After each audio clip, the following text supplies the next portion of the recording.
What's going on, guys? Bel Air Baller here. We're watching a little bit of Daniel gameplay as we start to try and tackle a new objective here, which is watching a game of Rocket League every single day.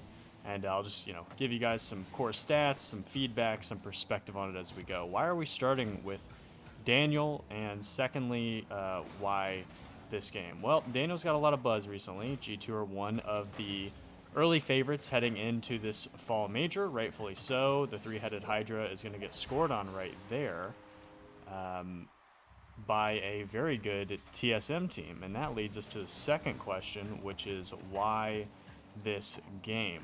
Well, as we get into some stats, we're going to talk a little bit more about Mr. Daniel here with an excellent 50 challenge there to get him into their offensive half. And we see Daniel kind of leaking upfield here ahead of the play, which is something we're going to see quite a few times in this game as Daniel gets the mechs going. But Daniel has really been on a tear recently, especially from a statistical standpoint. And this series here is actually his 7th highest rated series of all time, and a sweep over a red-hot TSM team who just overcame and eliminated M80 in the quarterfinal before this, and they are now in the 4th game on the verge of being swept out by the juggernaut of North America that was G2 over this split. So we're going to talk a little bit of stats, and I'd like to preface it just by saying Daniel has been absolutely on fire as he's going to knock creams off this play and just eliminate that offensive chance for TSM. On fire recently to end the split, which if you want to perform well at a major is a pretty good sign. Cream's going to get revenge right there. Perfect placement. But in the second and third open qualifiers for the fall split, Daniel had 2 of the better events he's had in his pro career. Pretty young career here for Daniel on the redirect upfield. Pretty young career, came in as a 16-year-old, was kind of the American savior for North America, kind of the prototypical next iteration of what Scrubkilla was for Europe. And he was a wonder kid. He was the first player to get the SSL rank as far as like competitive core 1, 2, or 3's gameplay. The first player to get SSL in 1v1. And he really had his pick of the litter for what pro team he wanted to join. Ended up famously joining SSG after Sip left to join FaZe. Reddles, Arsenal, and Daniel were able to do some pretty consistent winning, but never really could get any complete, top-level grand final championships under their belt.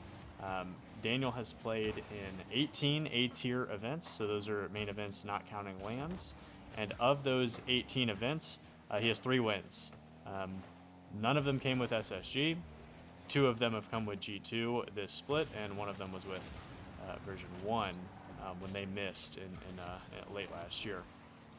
So has never really been able to win at the highest level, and that rub has kind of continued with Daniel at S-tier LAN events as well. He's participated in 4 of them, and he has only made 2 top 8s in those events. The best one under his belt up until Gamers 8, which is unofficial, which they did win, so that's a little, tip in the cap, notch in the cap rather for Daniel, as he's going to get to a ball that very few pros would take off for, as he passes perfectly to beast mode.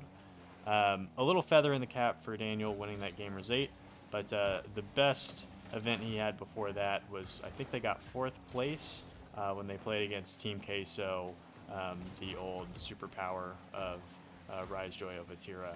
I can't remember when that event was, but let's talk a little bit of stats. We only got a minute left in this game. It is super easy to talk about the legend of Daniel, or what we have seen so far.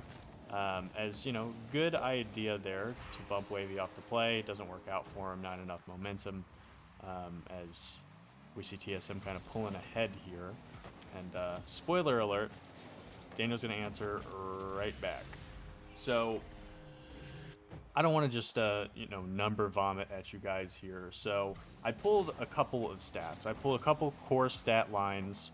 Those were for this fall, last fall and overall LAN stats. And instead of me just going through and counting all of them here, as Daniel's going to equalize us very quickly, let's just go through some highlights. I think, in a general sense, it is pretty fair to say that this is the best offensive split we have seen from Daniel in his young career, especially when we're comparing fall to fall. 0.91 goals per game, that's up. The one that's up pretty dramatically is his assists. It helps when you have two incredible scorers. As, you know, aggressive upfield here. Look, he takes out Creams, 2 demos. Now we got a 3v1. That's something Daniel's been very good at, is creating that space off the ball.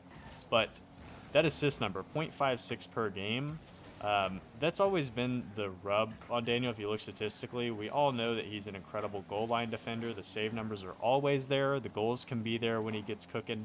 But do you enable your teammates, you know, that kind of Luka Doncic-esque heliocentric offense is something that Daniel has got, you know, slapped on the wrist for a bit in the past. But with this roster, we're seeing some more maturity, some better ability to get your teammates involved with that 0.56 assists.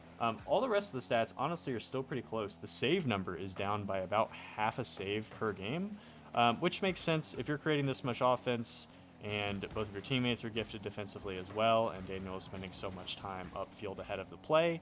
The save numbers are down, but none of that's really shocking.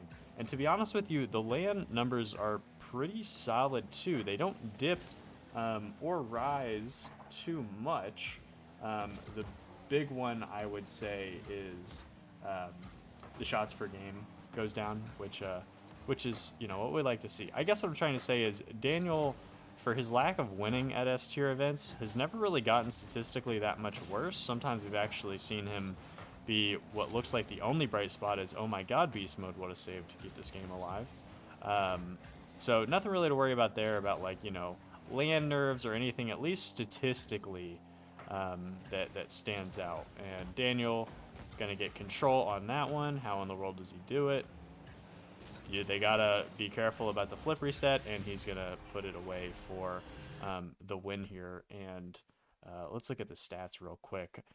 The idea for this is going to be that I'll keep my ramblings within one game, but it's the first one, guys, so you got to give me a little bit of breathing room as we get set here. But 864 score, 4 goals, no assists, beast mode with the 3 assists to his name, 2 saves on 10 shots for Daniel, just peppering TSM to put them away as they went on to lose to Gingy in the grand finals, missing out on the three-peat. Do I have anything else that's really important to say here? Guys, I think we covered most of it. What do you think about the idea for this series? Let me keep it short here. I think what I'm trying to do is one replay. Before I do it, I am going to do 10 minutes of stat review, 10 minutes of backstory, you know, teams you've been on, big wins, big losses, big, you know, cornerstones of this player's careers, and kind of go from there. I think this series is going to find itself as we go, but ideas for the series, what I could add, players that you would be interested to see, other wrinkles you would like my perspective on outside of stats and story would be greatly appreciated. Looking forward to seeing you guys in the comments below. Thank you for stopping by, and until next time, take it easy.